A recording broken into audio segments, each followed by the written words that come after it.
समस्त को नमस्कार। मु धर्मशाला पंचायत समिति अध्यक्ष पदरु आज इस्तीफा देइछि। जो माने मते दुई दुई थर निर्वाचित करैथिले मु तांको धन्यवाद दउछि। मते जो मो टाइम पीरियड मध्य धर्मशाला सबु बेले राज्य रे हो आम जिल्ला रे हो सबु बेले एक हेकि आसीछि। आजिका दिन रे आपण माने जानिथिबे पंचायत समिति भितरे मध्य आम पीआरआई मेंबर सुरक्षित नाहंती। सरकार परिवर्तन परे धर्मशालार परिवर्तित परिस्थिति डेवलपमेंट तो दूर कथा पीआरआई माने मध्य ब्लॉक मध्य सुरक्षित नाहंती। जार विजुअल आपण माने आगुरु देखिथिबे निश्चिंत। मोर क्षमतार आवश्यकता नहीं। मोर क्षमता पई मु मोर पीआरआई मेंबर भाई भौणी को असुविधा पकाइबी नहीं।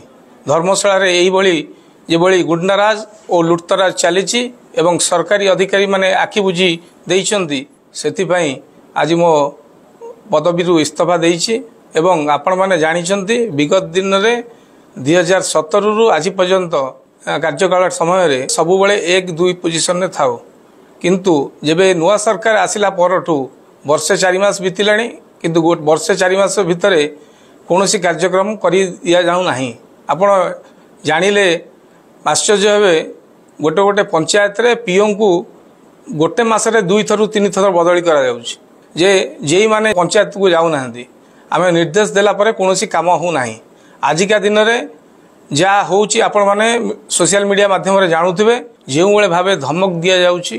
कोउठी घरे पसी मारा मारिबा हेउ जीवन रे मारी दबा धमक हो कार घर भांगी दबा हो कोउठी माँ पुअर झगड़ा तो कोउठी बापा और पुअर कोउठी स्वामी स्त्री तो आउ कोउठी चाकरी नेबार बा बदली करिवार धमक कहार बेपार और ठिकादार बंद करिवार धमक मु केबे चाहिबी नाही कि मो पदवी पाई आम पीआरआई मेंबर भाई भौणी मानक तांको परिवार क्षति घटुची। सेति पई मु आज मो अध्यक्ष पदरु इस्तीफा दउची। विगत दिन रे जो भल पाइबा और सहयोग आपण माने देइछंती मु थिबा जाए मु निश्चिंत भाव में धर्मशाला जो 45 गोटी पंचायत अच्छी समस्त काम करी कार्य आगू धर्मशालावासी करी एवं लड़ाई जारी रखी। नमस्कार।